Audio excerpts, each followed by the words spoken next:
há uma situação em São Paulo que foi uma disputa, né, vamos dizer assim, ou pelo menos uma situação de antagonismo de duas visões, de dois engenheiros a respeito de como manejar, como lidar com a ocupação territorial ao redor dos rios, que é o Saturnino de Brito e Prestes o Maia. Prestes Maia. Né? Então fala um pouquinho para a gente dessa Isso história. é bastante interessante, porque foi no início dos anos 1920, se não me engano, em 1923, Saturnino de Brito fez um grande projeto para as marginais para o Rio Tietê, não para as marginais, mas para o Rio Tietê, em que ele observava as condições naturais do Rio Tietê. E o que era o Rio Tietê? Era um rio de grandes meandros, essas curvas, esses meandros, se caracterizam normalmente por pequenas declividades e que fazem com que o rio vá buscando caminhos para escoar. E, obviamente, ele tem toda uma área de várzea, que no caso do Rio Tietê pode chegar muitas vezes a centenas de metros, 200, 300 metros ao seu lado. E, obviamente, o Saturnino de Brito analisava isso lá nos anos 20, né, nos anos 1920, com uma visão, obviamente, muito mais ambiental, tá certo? E respeitando as características do rio. No caso do Prestes Maia, houve uma definição totalmente diferenciada, que era a ocupação dessas grandes áreas de várzea do Rio Tietê. Então, o que aconteceu? O Prestes Maia trouxe uma visão de grandes avenidas seguindo ao longo dos rios. E o que acontecia com essas avenidas? Havia necessidade, muitas vezes, de fazer uma retificação do rio. Então, esses meandros, né, eram cortados e feito um canal praticamente quase que retilíneo, tá certo? Fazendo com que aquelas áreas fossem aproveitadas, no caso das marginais do Rio Tietê e Rio Pinheiros, para o escoamento de tráfego. Né? Então, o carro foi um dos grandes motivos, né? O Brasil começava a produzir carros e fazer com que esses carros fossem, esses veículos fossem principalmente quase que individuais, é o que nós temos hoje, né? E nós criamos, então, um modelo de ocupação das várzeas dos rios. E isso tem acontecido de forma intensa na grande maioria dos centros urbanos. Se a gente analisar, por exemplo, o estado de São Paulo, que tem uma quantidade grande de cidades de porte médio para porte quase que grande, né? Como cidades com 500 mil habitantes, 400 mil habitantes, né? Invariavelmente, a grande maioria delas tem problemas com inundações nessa época do ano. Em função, principalmente, desse modelo. De fazer o quê? De fazer marginais ocupando, basicamente, as várzeas dos rios. E isso, obviamente, traz consequências negativas em relação a isso.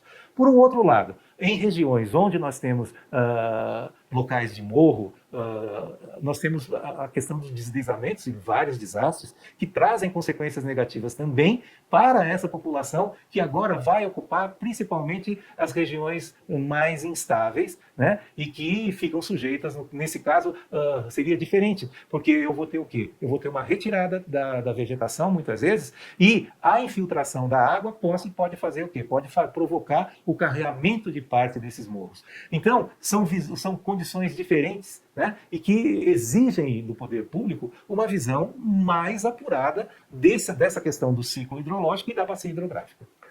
Somado a adoção desse modelo que foi pregado, vamos dizer assim, pelo Prestes Maia, há também o fator de um rápido e intenso crescimento populacional e urbano no Brasil em questão de 50 anos, que também agrava o problema. Né? Essa questão envolve também tanto a bacia hidrográfica quanto ao ciclo hidrológico. Vamos observar o seguinte: a população do Brasil em 1970 era de 90 milhões. Hoje, início de 2020, é de 210 milhões. Isso significa que nós crescemos o quê? Nós crescemos 120 milhões em 50 anos. Esse crescimento de 120 milhões representa basicamente 3 vezes a população da Argentina toda.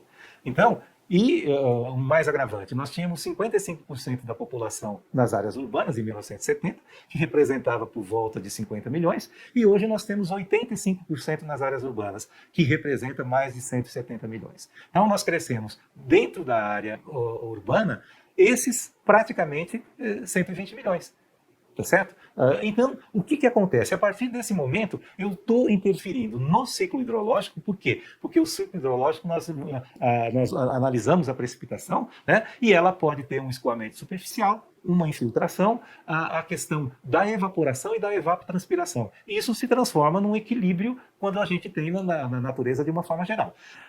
A ocupação do solo, ela vai observar o quê? A partir do momento que eu tenho que novos bairros, novas ocupações, eu estou construindo telhados que são impermeabilizados, eu vou asfaltando ou pavimentando essas áreas, isso vai trazer uma consequência de aumento do escoamento superficial, fazendo com que a parcela dessa água, né, que precipitou chegue num tempo muito rápido ao fundo dos rios. Então, no momento em que eu estou tendo uma chuva intensa, tá certo?